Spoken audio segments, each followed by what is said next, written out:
Gunung Semeru di Lumajang, Jawa Timur erupsi pada Sabtu sore. Akibatnya 2 kecamatan gelap total dan warga diungsikan ke tempat yang lebih aman. Halo teman-teman, perkenalkan nama saya Enzo. Nama saya Yoel. Nama saya Quinta. Kami dari kelompok 6 akan membawakan podcast yang berjudul Various of Semeru.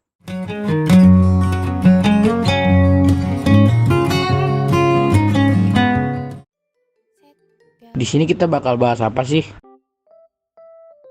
Kita bakal bahas tentang Gunung Semeru. Oh iya, ngomong-ngomong, kalian udah tahu tentang berita Gunung Semeru? Belum tuh. Emangnya Gunung Semeru kenapa?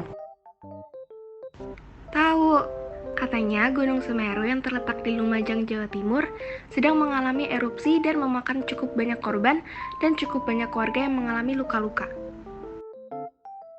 Nah iya itu, serem juga ya. Emangnya benar? Apa jangan-jangan itu cuma hoax? Pasti benar dong, karena dalam menyampaikan berita yang baik, berita tersebut harus berupa fakta.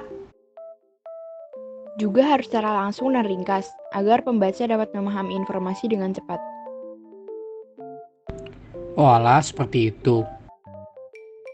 Oh iya, erupsi Gunung Semeru juga membawa penyakit loh bagi warga di sekitarnya. Wah, penyakit apa tuh? Penyakit yang berhubungan dengan pernapasan. Tapi yang paling umum penyakit kulit. Penyakit kulit yang sering timbul itu biasanya apa sih? Penyakit yang sering timbul ada penyakit skebis, penyakit infeksi bakteri, dan penyakit infeksi jamur. Penyebab dari penyakit tersebut adalah jamur.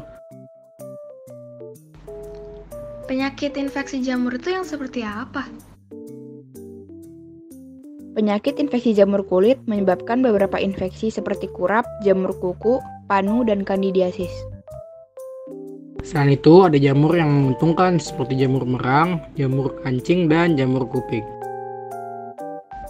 Ketiga jamur tersebut termasuk dalam divisi Basidiomycota.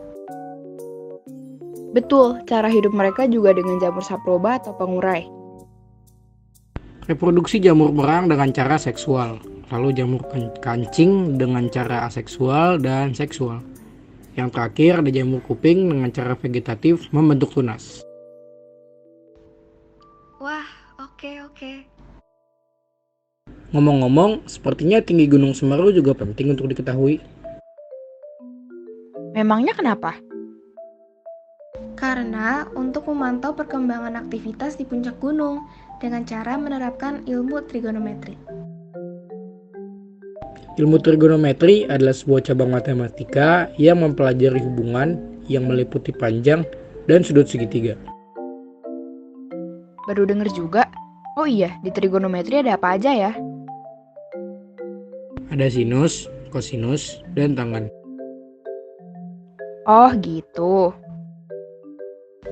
Oh iya teman-teman, kalian tahu nggak sih? Berdasarkan laporan per 6 jam, pada pukul 6-12 WIB, cuaca cerah, angin lemah hingga sedang ke arah utara dan timur laut.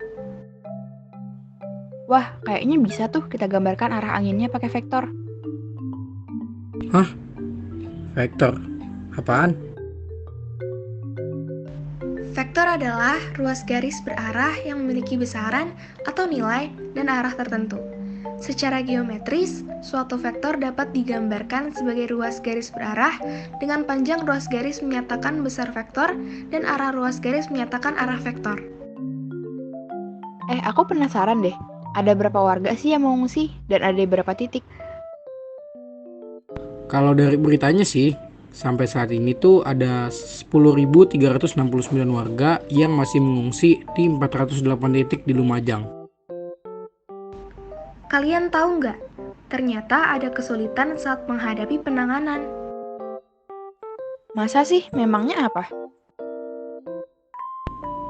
Pas BNPB meyakinkan warga buat ninggalin lokasi bencana agar berpindah ke lokasi yang lebih aman. Iya, bukan hal yang mudah bagi BNPB untuk meminta warga segera meninggalkan tempat tinggalnya.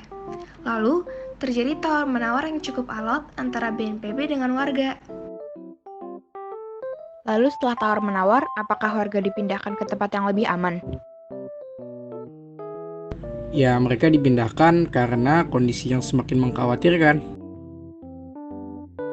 Kalian tahu nggak? Ternyata BNPB bukan cuma meyakinkan warga, tetapi mereka juga diminta untuk mengawasi tanggal darurat akibat Gunung Semeru oleh Presiden kita.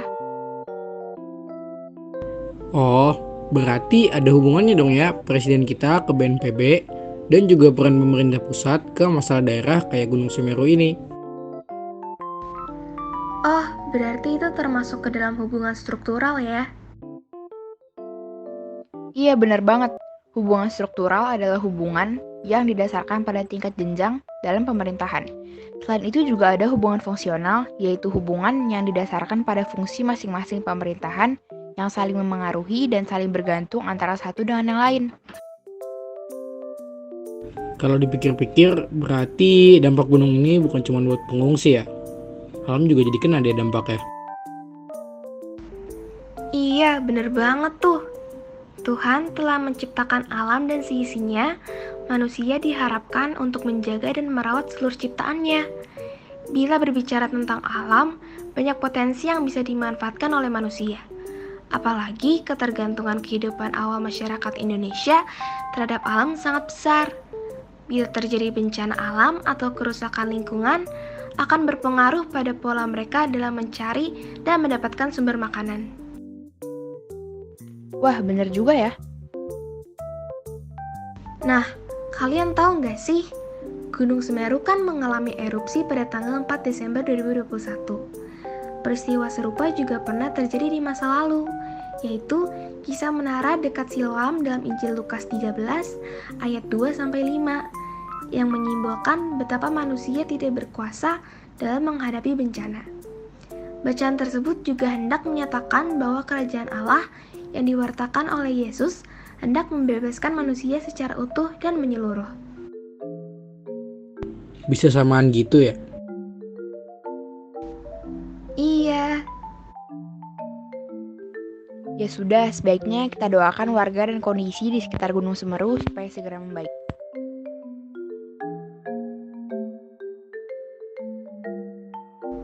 Terima kasih sudah mendengarkan podcast dari kelompok 6 yang berjudul Various of Semeru.